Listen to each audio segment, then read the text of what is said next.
Hello everybody. So in this video tutorial, we are going to discuss about the terminology related to the genetics and the evolution part.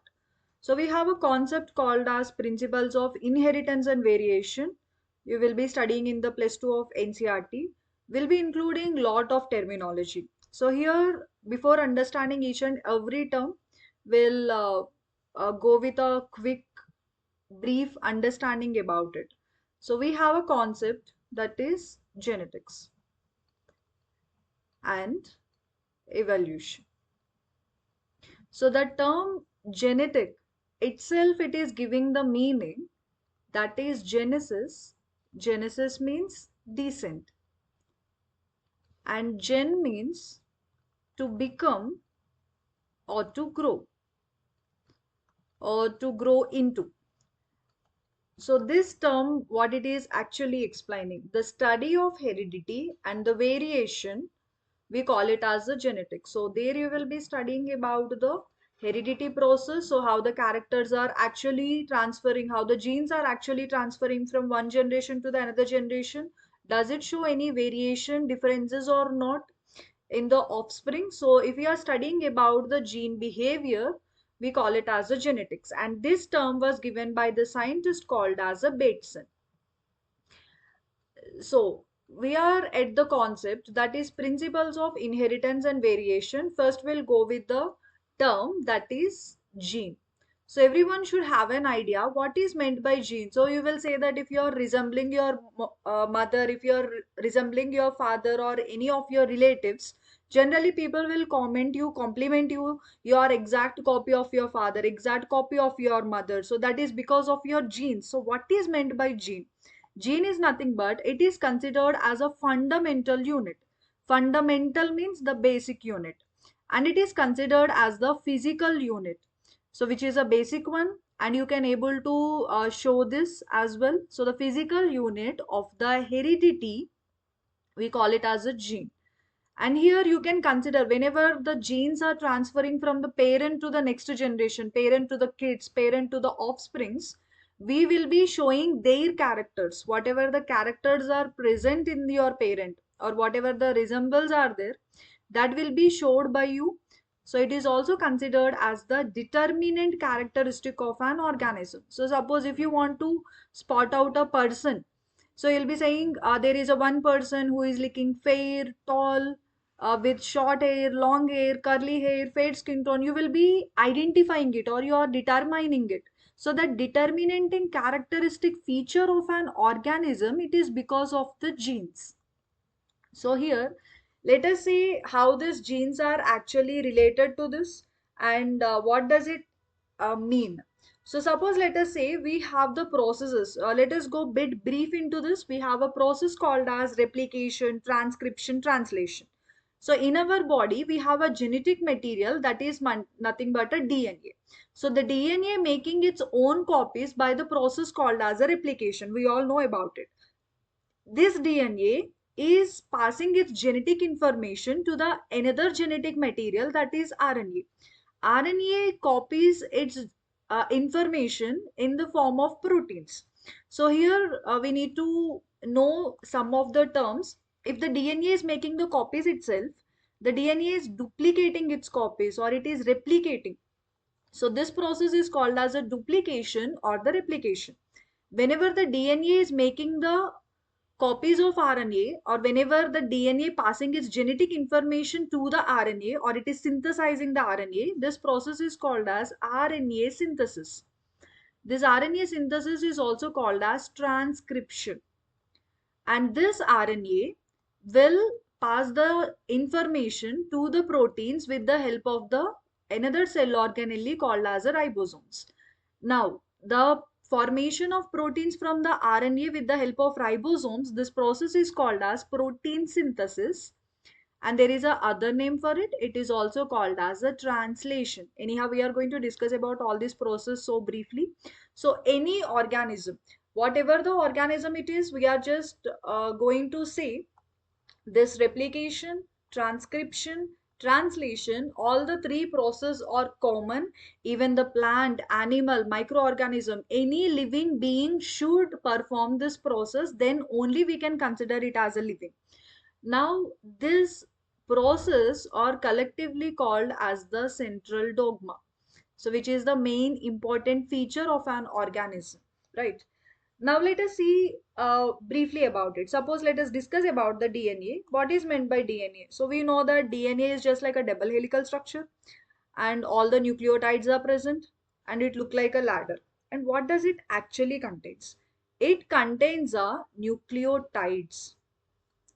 So it is a chain of arranged nucleotides. We call it as a DNA. What is meant by nucleotides? So usually one sugar base will be there, that is deoxyribose sugar. To that phosphate group is attached at one end, nitrogen base is attached at the other end. So this whole structure we call it as a nucleotide. In the same way, all the nucleotides are added, or all the nucleotides are bind together to form a chain like structure. We call it as DNA. So that's why, as it is made up of many units of nucleotide units, the DNA is also called as polynucleotide chain or polynucleotide molecule. Okay. Now this DNA is forming RNA. So we all know that RNA is just like a single stranded, where the DNA is like a double stranded general DNA. The RNA will usually containing the single strand. So this single stranded RNA, and what is the difference between this DNA and RNA? The only difference is the nitrogen base as well as the sugar molecule. When it is coming to the sugar molecule, the DNA will contain deoxyribose sugar, whereas the RNA contain ribose sugar. Usually, the RNA is the first formed genetic material and it is highly unstable. So, in that structure, it lost one of the oxygen molecule from its second carbon. That's why it became deoxy. The oxygen is removed from the ribose and it became highly stable molecule, the highly stable genetic material. And when you consider one more difference is the DNA will contain the genetic material, the DNA will have the nitrogen bases, that is ATGC, that is adenine, thymine, guanine, and cytosine. Coming to the RNA, in the place of thymine, it is replaced with the uracil, AUGC, adenine, uracil, guanine, cytosine, or the nitrogen bases when it is coming to the RNA. And it is double stranded in structure. This is single stranded in structure. Now, this RNA will bind with the ribosomal units. So these ribosomes are actually present in the cytoplasm. There are the two units, larger and the smaller subunits. And this RNA will go and bind to this. And once the RNA and ribosomes bind, they will start synthesizing the chain of amino acids.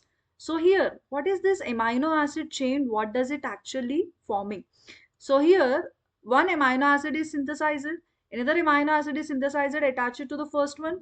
And in the same way, all the amino acids are synthesized. They are attaching one to the other with the help of a bond called as the peptide bond. So this peptide bond make all the amino acids bind together, group together. That group of amino acids, we call it as a proteins. Now that is how this RNA is copying its genetic information to the proteins by the process called as a protein synthesis or translation.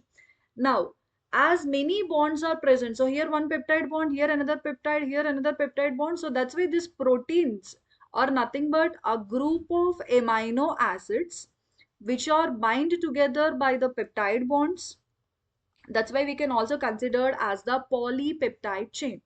So don't get confused between the polynucleotide chain as well as the polypeptide chain.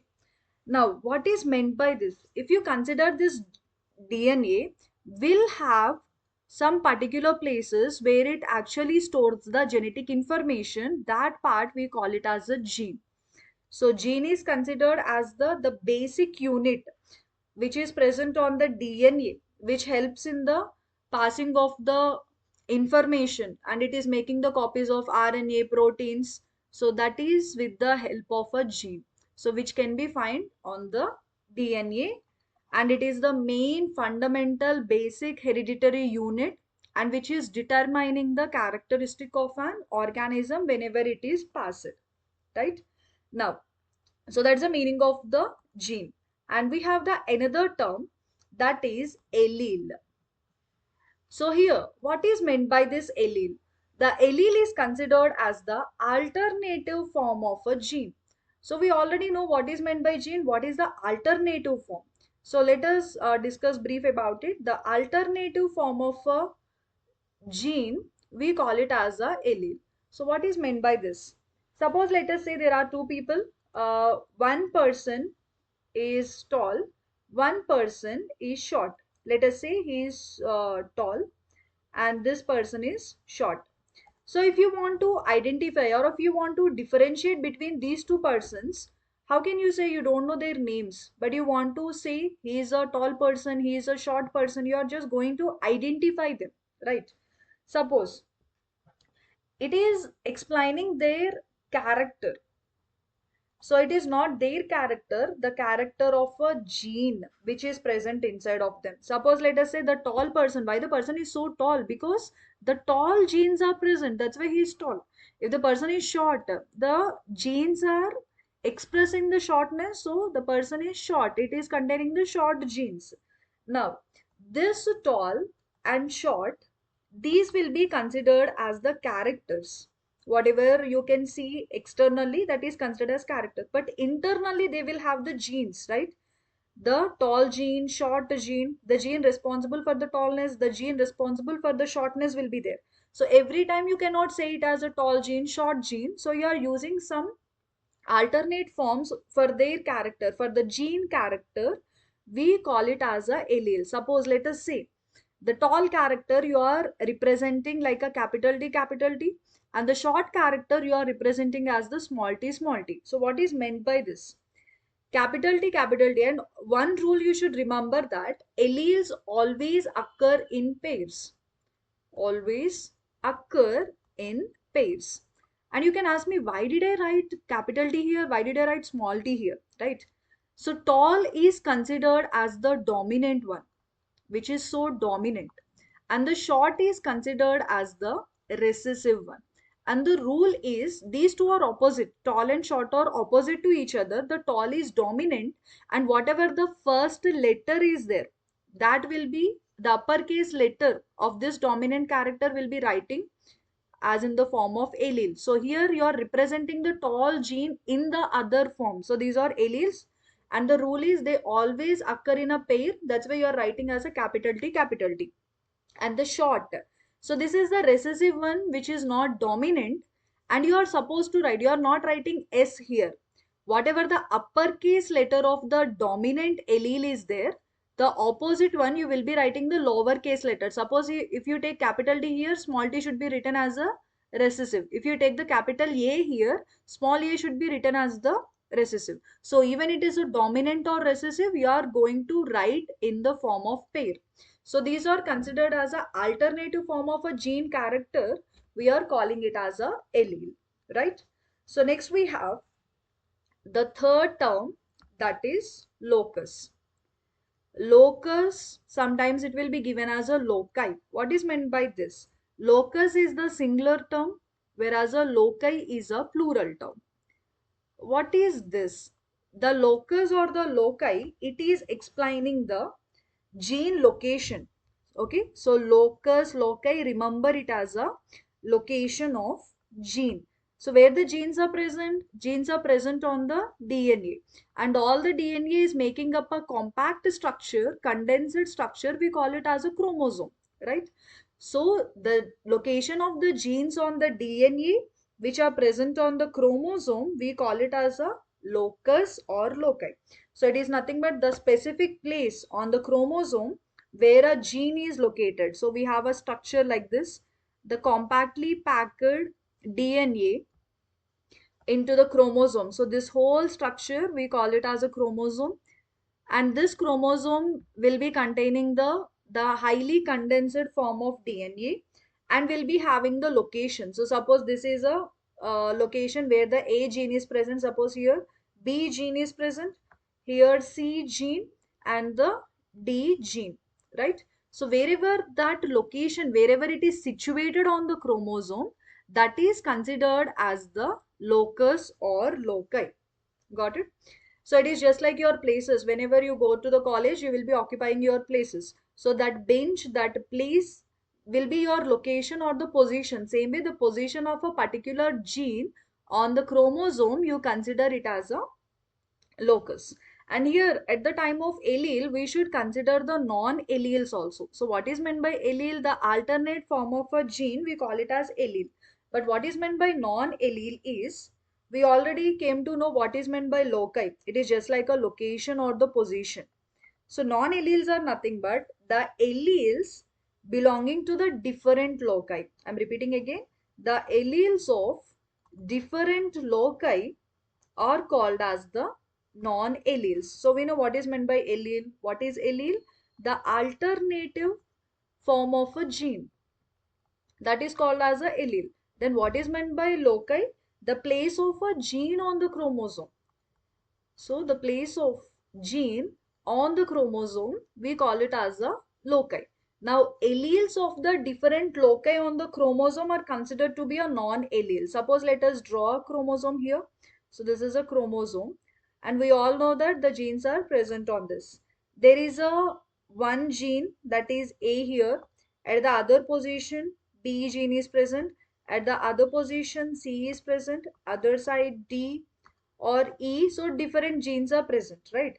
So A is a location here, B location here, C here, D and the E locations are there on the chromosome. Now, this location, the A gene location and the B gene location are on the different, right? Different places on the chromosome. These are said to be non-alleles.